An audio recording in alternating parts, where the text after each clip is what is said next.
السلام علیکم ورحمۃ اللہ وبرکاتہ۔ قاری اجاز قادری آپ سے مخاطب ہوں۔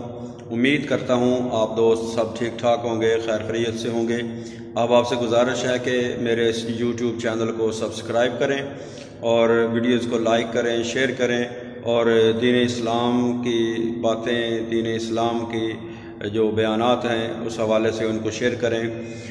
آج آپ احباب کے لیے ایک چیز لے کر حاضر ہوا ہوں کہ آج کل معاشرے میں لوگوں میں ایک سوال جو ہے وہ گردش کر رہا ہے کہ قرآن مقدس میں سے بال نکل رہے ہیں، کہیں سے ایک بال نکلتا ہے، دو بال نکلتے ہیں، تو یہ کچھ لوگ طرح طرح کی باتیں اس میں بیان کر رہے ہیں کہ یہ اللہ کا عذاب ہے، اور کچھ یہ کرونا وائرس کا علاج ہے، جس کو پانی میں حل کر کے پئیں تو یہ بال اس سے شفا ہوگی۔ ایسی بے سر و پا باتیں، جو ہلاک کی باتیں ہیں، ان بالوں کا اور ایسی باتوں کا کوئی تعلق نہیں ہے۔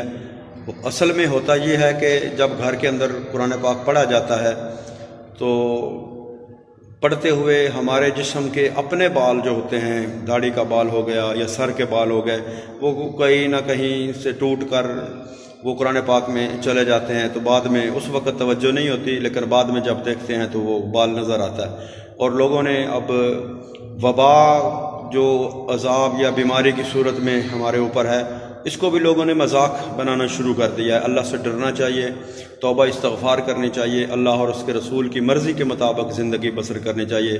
نماز پڑھیں، قرآن پاک کی تلاوت کریں، استغفار کریں اور اللہ کے قرآن اور نبی کریم صلی اللہ علیہ وسلم کے فرامین پر عمل کریں۔ یہ ایسی بے سر و پا باتیں، بے مقصد اور بے معنی باتیں جن کا نہ دین سے، شریعت سے کوئی تعلق ہی نہیں ہے، یہ جاہلوں کی پھیلائی ہوئی باتیں ہوتی ہیں، ان پر عمل نہیں کرنا چاہیے۔ تو یہ کوئی اس کا شریعت میں کوئی حکم نہیں ہے، کوئی ایسی بات نہیں ہے، کوئی ایسی حدیث نہیں ہے کہ بال قرآن سے نکلیں گے، یہ ہماری اپنی بنائی ہوئی باتیں ہیں۔